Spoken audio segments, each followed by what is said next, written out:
요즘 러너분들이 궁금해 하시는 거가 심박수더라고요. 그쵸, 제일 중요하죠. 그래서 네. 그 심박수가 어떤 의미인지 이게 빨라야 되는지 느려야 되는지 음. 등등을 좀 설명을 해주실 수 있을까요? 당연히 우리가 혈액이라는 건 우리 몸에서 내가 가만히 누워있을 때 안정시라고 보면 별로 많이 필요가 없어. 이때는 많이 안 뛰어도 되겠죠. 그래서 요때 이제 낮아질 거고, 그리고 내가 엄청 놀랬어, 아니면 화났어, 아니면 운동을 많이 했어 해서 산소가 많이 필요해진 상태가 있을 거예요. 그러면 점점 거기에 맞춰서 심박수가 계속 올라가야 되겠죠.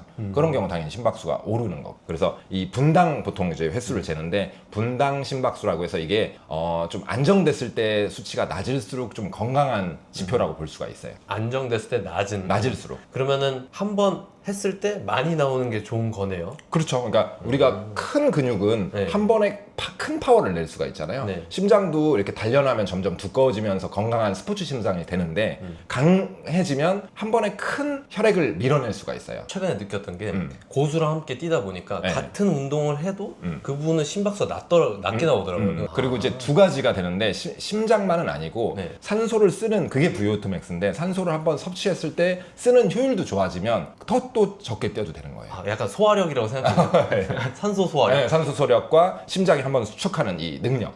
어떤 심박수가 좋다라는 네. 기준이 좀 있을까요? 러너에게. 그러니까 저는 이제 아무래도 의사다 보니까 부정맥성 서맥이라는 게 있는데 이런 걸 좀 배제한다면 낮을수록 낮을수록. 네, 그냥 건강한 성인 남성 기준으로는 거의 안정시 심박이 50에서 60 사이예요. 네. 근데 마라톤 선수들이나 굉장히 좀 타고난 사람들은 뭐 40, 30 후반 이렇게도 나와요. 야, 사실 그런 분들 몸체가 되게 네. 슬림하잖아요. 그렇죠. 근데 심장은 뻘컵이 어마어마하게 되는 그렇죠. 거예요. 그러니까 몸은 되게 좁아져서 산소는 네. 필요 없어졌고 네. 몸이 전체적으로. 근데 심장은 엄청 튼튼해졌으니 엄청 적게 뛰어도 되는 거지. 실제로 그래서 검진을 많이 하잖아요. 그래서 그 한 2년 만에 오셨는데 심장이 너무 커진 거예요, 엑스레이에서. 아, 실제로 눈에 보이게 커져요? 엑스레이상에서. 와. 그러니까 엑스레이를 보면 우리가 심장을 볼 수가 있는데 몰랐어. 그게 스포츠 심장이 좀 잘 봐야 되는데 요거 심장이에요. 이게 23년, 이게 25년, 2년 사이에 커졌어. 뚱뚱해졌잖아요. 여기가 빵빵해졌잖아. 그래서 나는 병 생긴 줄 알았어요, 처음에. 그래서 보통 이제 이게 심장 커지는 게 병적으로 커지는 경우도 되게 많아요. 그래서 심부전의 중요한 사인인데 그래서 나는 혹시 호흡곤란 없으세요? 왜 이렇게 심장이 커졌죠? 그랬더니 저 울트라 마라톤 시작했어요 라고 하시더라고요. 이렇게 육안적으로도 실제로 커지는구나, 심장이. 그래서 저도 직접 본 건 처음 있습니다. 이렇게 개인적으로 비교해서. 러너분들이 이 운동을 하면서 네. 이 심박수의 수치를 네. 어떻게 만들어갈 수 있을까요? 그러니까 이미 타고난 거를 제외하고 훈련으로서. 그러니까 우리가 심박수를 좀 정의할 때 스포츠에서 볼 때 몇 가지로 나누는데 아까 제가 말씀드렸던 거의 자는 수준으로 누워있는 때를 안정시 심박이라고 하고요. 그 다음에 최고 심박수. 그러니까 내가 발휘할 수 있는 끝자락. 뭐 한 번도 경험은 못 해보셨을 거야. 그래서 끝자락까지 하는 거를 최고 심박수. 최고 토크. 네, 최대 심박수라고 네. 하죠. 그리고 그 사이가 또 젖산 역치 심박수라는 게 있어요. 이 중에서 개발을 해서 변화를 줄 수 있는 게 어떤 걸 것 같아요? 안정시랑 역치. 네, 맞아요? 그 두 가지는 개발할 수 있어요. 오. 최대 심박수는 정해져 있어요, 유전적으로. 그래요? 네. 그리고 나이가 들면 조금씩 감소하는 경향이. 근데 좀 궁금한 게 네. 아까 이렇게 심장이 커진 분은 최대도 커질 수 있는 거 아니에요? 아닙니다. 그래서 최대를 뛰는 거는 유전적으로 나이랑 고려해서 정해져 있어요. 그러니까 그러면 우리는 어떻게 개발을 하는 거냐면 내가 최저 맥박, 최대 맥박이 정해져 있다면 여유 심박을 늘리는 것이 목표인 거예요. 그러면 어떻게 돼요? 안정 심박을 점점 낮추고 그러면 최고 심박이 여기 정해져 있으니까 넓이가 넓어지잖아. 그리고 내가 원래 여기까지가 실제 기능적인 역치 맥박인데 이거를 단련해서 점점 올리면 여유 맥박이 많아지죠. 그러니까 이거를 실제로 단련해서 러닝이 이제 효율이 좋아지는 거예요. 그러니까 쉽게 말하면 그 심박수 레인지를 늘릴 수 있다. 근데 그렇죠. 위로는 못 못 올린다. 올리고 아래로 내리고 기능적인 역치 맥박을 올리는 게 우리 운동의 목적이라고 볼 수가 있죠.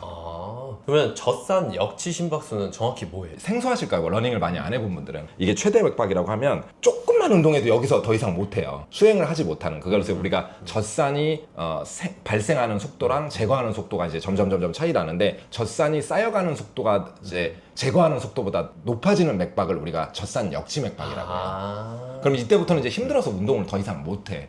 근데 이게 초보자들은 1, 2분도 유지를 잘 못해요. 아, 그래요? 근데 점진적으로 이 젖산 역치의 고강도 운동을 통해서 계속 올리면 그 맥박 수 자체도 도달하는 맥박 수 자체도 올라가고 그 유지하는 시간도 길어져요. 네. 그러니까 그 젖산이라는 게 좀 피곤할 때 근육에 과부하 생길 때 좀 조금씩 쌓이는 물질 맞죠? 그래서 예전에는 이게 굉장히 독성 물질이라고 알려져서 이게 다 근육통의 원인이다라고 했는데 이게 세포에서 또 쓰거든요. 근데 생성하는 속도랑 누적되는 속도에서 더 이상 제거하는 속도를 못 따라가면 이 생성되는 속도가 너무 많아지면 더 이상 근피로 때문에 효과적으로 수행할 수 없는 상태를 되는 거를 우리가 젖산 역치라고 하거든요. 그러니까 비유하면은 술을 해소하는 능력보다 마시는 게 더 많으면은 네. 토를 그렇죠, 하는 그렇죠. 것처럼. 정확하네. 비유 좋네요. 아, 그래요? 네. 그 우리가 최대는 못 건들지만 맨 밑에랑 젖산 역시 이거는 좀 조절을 이게 트레이닝을 올릴 수가 있는데 네. 그럼 어떻게 하는 것이 좋은 건지. 네. 그럼 일단 안정시 맥박부터 보시면 금방금방 개선은 안 되지만 굉장히 이제 오랜 시간의 트레이닝이 필요해요. 그래서 아까 우리 마라톤 울트라 하셔가지고 심장이 네. 커졌던 분 기억하시죠? 네. 그분이 울트라하면 뭐 같다고 그러세요? 길이가 어마어마한 100km. 그러니까 시간이 길어져야 돼요. 시간이. 네. 네. 그래서 시간이 긴 장거리. 근데 우리가 길게 하려면 강도를 낮춰야죠. 그러니까 그걸 LSD라고 하는데 Long, Slow Distance. 그러니까 저강도로 굉장히 길게 뛰는 거. 네. 그래서 운동학적으로는 2시간 이상을 최소로 얘기를 하고요. 그래서 점점 이제 마라톤 준비하면 이제 2시간 반, 3시간, 3시간 반, 4시간 주 이렇게 시간주를 얘기하는데 그런 것들을 통해서 점점 안정시 맥박수가 떨어집니다. 심장이 두꺼워지면서. 아, 그래서 LSD를 하는 거예요? 그렇죠. 그 훈련이 되게 좋으니까? 그렇죠. 왜냐면 고강도 운동의 목적이 다르고 네. 저강도를 길게 하는 목적이 또 달라요. LSD의 주 목적은 오래 유지할 수 있는 능력을 키우는 거예요. 네, 오랫동안. 그러면 이제 심장 박출력도 좋아지고 네. 오랫동안 지치지 않고 운동할 수 있는 능력을 키우는 게. 그래서 우리가 운동 능력을 두 가지로 본다면 네. 시간, 네. 강도. 네. 그래서 우리가 두 가지 목적을 같이 가서 바닥과 천장을 같이 올려주는 작업을 해야 되는데 바닥을 길게 넓힌 평수, 그러니까 집 평수를 넓히는 개념이 LSD예요. 아, 지평수 자체를. 네. 그리고 천장을 올리는 게 VO2 max라든가 고강도 운동. 고강도 운동. 그래서 전체 면적을 넓히는 게 우리 목적이라고 보시면 돼요. 그래서 안정시 맥박을 떨어뜨리는 가장 효과적인 방법은 모든 운동이 다 도움이 되겠지만 가장 효과적으로 알려져 있는 건 LSD 훈련입니다.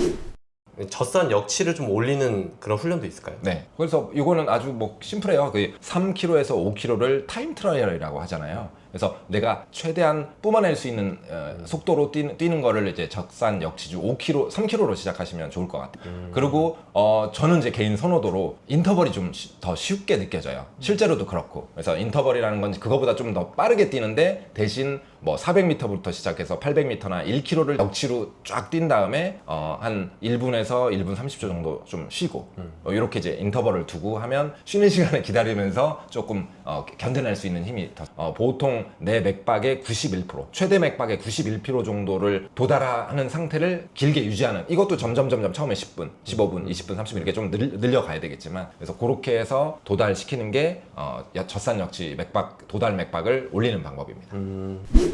그 개인적으로 또 대회도 나갔다 오시고 하셨잖아요. 네. 그러면 좀 이런 준비를 지금 이론적으로 되게 잘 알고 계시잖아요. 네. 개인적으로는 어떻게 도입하세요?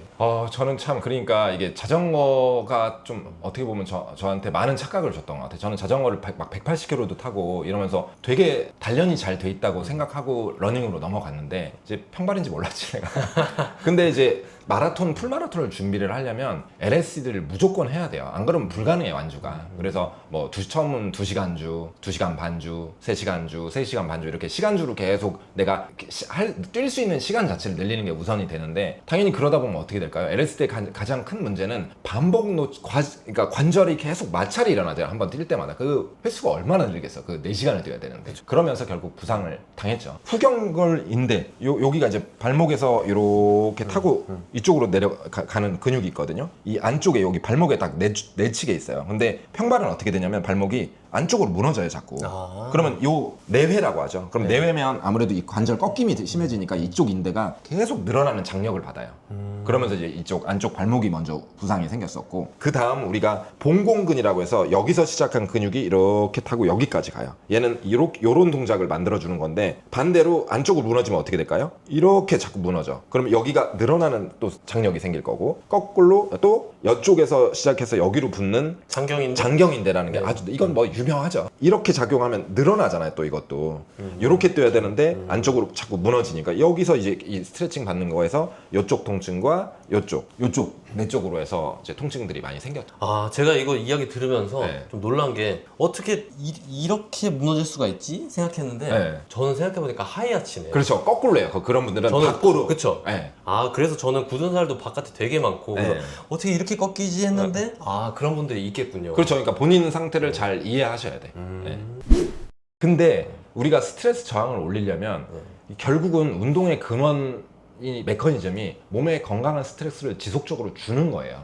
우리 자 거꾸로 생각해 보세요. 몸에 스트레스를 전혀 안 주는 상황 어때요? 독방에 가둬놓는 거. 굉장히 몸이 빨리 약해질 것 같아요. 엄청 약해지죠. 그러니까 그런 상태가 지속적으로 되면 우리 몸은 너무 많은 스트레스도 안 좋지만 무자극이 가장 나쁜 상태라고 보시면 돼요. 그러면 죽어가는 상태가 되는 거니까. 그래서 그렇게 심박수를 계속 낮은 상태로 유지하면, 우리 거꾸로 많이 쓰면 두꺼워지듯이 네. 안 쓰면 점점 퇴화되면서 얇아져요. 그럼 이 심장이 제대로 뛰겠어? 그러면 이제 조금만 긴장되거나 스트레스 받는 상황, 그러면 이제 맥박이 오른다고 그랬잖아요. 그러니까 이 상태가 오른 맥박이 우리한테 고강도 운동한 거랑 그분들한테는 똑같아지는 거야. 조금만 놀래도 막 이렇게 뛰니까 견디지는 못하는 거야. 아니, 생각해보면 전력 질주한 상태가 아무 이유 없이 좀 놀랬다고 계속 된다고 생각해. 와, 되게 못 힘들 것 견디지. 같아요. 네, 네. 진짜 힘들 것 같아요. 이러다가 공황 발작이 오는 거야. 아, 그게 또 공황으로 연결되는 거군요. 그렇죠. 그러니까 공황 발작이 그 원인만 있는 건 아니지만 가장 어떻게 보면 좀 굉장히 중요한 메커니즘이죠. 너무 약해져서 교감신경 스트레스 반응으로 심박수가 올라가는 상태를 못 견디는 상태. 평소에 재련을 좀 해놔야 네. 센 임팩트가 와도 잘 견딘다. 나 이거 많이 느껴봤어.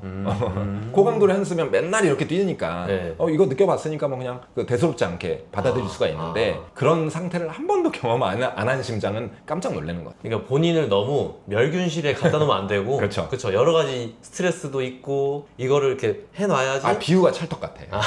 그러니까 우리가 어쨌든 고등동물이 됐잖아. 그럼 뇌가 그 목적이 뭐야?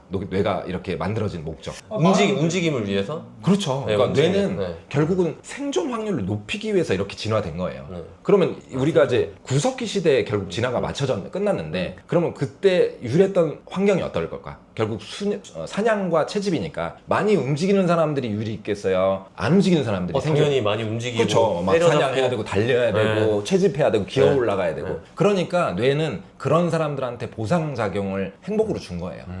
그러니까 우리 몸은 그냥 생존에 유리한 활동을 하면 행복이라는 보상을 받는 거고, 안 하면 거꾸로 우울이라는 형벌을 받는 거예요. 아, 그게 그렇게 해서 약간 넛지를 시킨 거네요. 그렇죠. 움직이게끔. 네, 그렇게 해서 그런 사람만 생존을 한 거예요.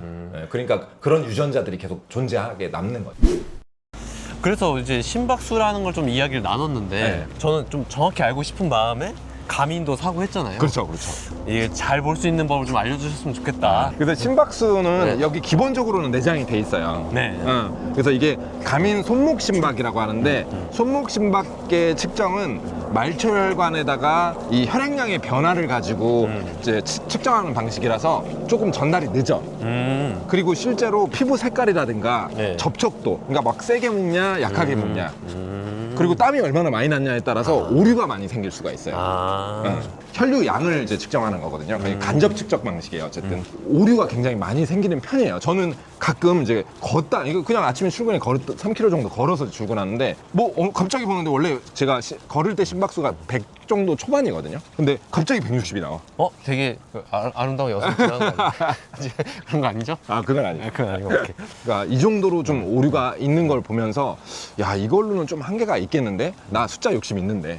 그래서 알아보니까 이 가슴 심박 벨트가 있더라고. 심전도라고 해서 심장에 전기 신호를 보는 거야. 그러니까 바로 그건 반영이 되는 거예요. 우리 막 인터벌을 갑자기 하고 쉬고 갑자기 하고 쉬면 네. 변화가 계속 생기는 거잖아, 변속주가. 그렇죠. 네. 근데 이 손목 심박계는 그걸 따라가는 속도가 좀 늦기 때문에 실제로 내가 이게 역치인지를 좀 알기가 어려울 수도 있어요. 실제로도 그래서 손목 심박계는 그 권고가 이런 인터벌 할 때는 조금 제한이 있다고 써 있기도 해요. 그래서 심박 벨트는 그 심전도 전기 방식이기 때문에 얘가 가장 정확하고 내가 장비 욕심이 네. 거의 없어서 자전거도 싸구려 맨날 타고 다녔는데 네. 이런 거는 또 욕심을 좀 냈죠. 이게 이제 가민에서 가민. 그나마 심박벨트 중에 가장 싼 제품. 아 이것도 또 레벨이 있어요? 이것도 레벨이 좀 싸요. 우와. 근데 저는 뭐 싸구려도 충분하더라고. 이건 방식만 심전도 방식이면 된 거라서. 자 봐봐요. 여기가 접촉면이에요. 그래서 침도 좀 발라줘야 돼. 건조하면 접촉이 조금 불량할 수 있으니까. 그래서 여름에는 상관이 없고 겨울철에는 좀 그런 거 신경 쓰시고, 그다음 이게 땀 차면은 또 좀 부식이 될 수 있으니까 물로 꼭 하고 나서 닦아내시고. 그래서 이렇게 그냥 차는 거예요, 가슴에. 물론 맨살에다 해야 됩니다. 맨살에다. 맨살에다가. 이렇게 해서. 아 이렇게. 네. 심정이 한 이쯤 있죠? 그건 꼭 좀 떨어져도 돼요. 배에 좀 있어도 되는데 가급적이면 좀 붙여서 뒤는 좀 뒤로 미끄러져서 내려가지 않게 좀 올리고. 아 그럼 이거 차면은 여기에 더 뭐랄까 더 좋은 데이터가 그렇죠. 완전한 데이터가 쌓이는 거죠. 네, 완벽한 데이터. 운동할 때는 이런 게 좀 필요한 거죠. 그래서 제 훈련 같은 것 중에서 인터벌을 좀 한 걸 볼까요? 이렇게 나옵니다, 심박수가. 그래서 이렇게 보시면 쭉쭉쭉쭉 올라가고 내려가고. 이 손목은 이 하강 속도가 내 훈련 강도랑 정확한 시간 차이로 안 와.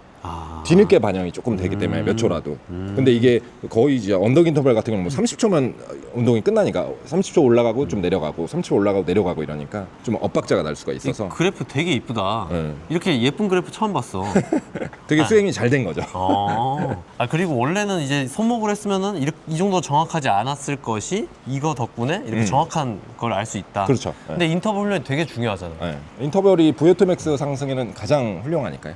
역치에도 좀 도움이 되고. 저한테는 이거 주식 같거든요. 이게 제가 뭔지 잘 모르겠어요. 그래서 이게 어떻게 봐요, 이거? 일단은 이런 것들이 쌓이면 기록을 이렇게 볼 수가 있어요. 그래서 성과지표로 들어가시면은 제 성과지표? VO2 맥스라는 게 있고 이거는 이제 점점 인터벌을 해야 올라갑니다. 이거는 그래서 언덕 인터벌이나 이런 게 굉장히 효과적이고, 그래서 이렇게 올라가는 걸 볼 수 있어요. 부상당하면 좀 떨어지고 이제 점점 다시 부상에서 회복돼서 쭉 올라가는 게 보이시죠? 그리고 여기 젖산 역치, 아까 얘기했던 젖산 역치 심박. 예. 젖산 역치 심박이라는 거는 내가 결국은 이 도달 맥박이 올라가는 게 목적이에요. 점점. 그래서 한 12월 주치를 볼까요? 네. 그래서 젖산에 도달하는 역치가 고강도를 좀 줄이면 다시 떨어지고 그게 점점 유지해서 계속 올리는 게 목적이에요. 여기 젖산 역치 심박. 그 페이스도 내가 이 정도가 도달되면 젖산의 역치에 도달한다 해서 페이스 속도, 이건 물론 평지에서 해야지 정확한 거고요. 이거는 최소한 제가 봤을 때는 3달 정도는 쌓아놓고 생각하셔야 돼요. 그래요? 네, 데이터가 많아질수록 정확해지니까. 그리고 데이터의 기본은 양질의 데이터가 쌓여야 돼. 양질의 데이터가. 잘못된 데이터가 쌓이면 통계도 달라지는 거예요.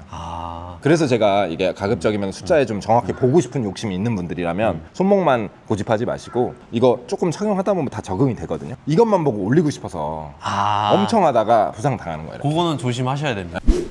저는 사실 경험을 많이 했잖아. 이것만 보다가 당해본 경험들을 많이 얘기하시잖아요. 그래서 꼭 보실 때 장기 데이터를 꼭 보시고 이거에 집착하면서 보시면 안 돼. 꼭 내가 내 인대 상황, 왜냐면 이게 반영해 주는 게 심폐지구력이나 이 심장 쪽을 주로 보는 거지 뭐 인대가 어떻게 됐다까지 알 수가 없잖아요. 알 수 없으니까. 근데 인대 손상이나 그 부상은 내가 느낌으로 알아야 돼요.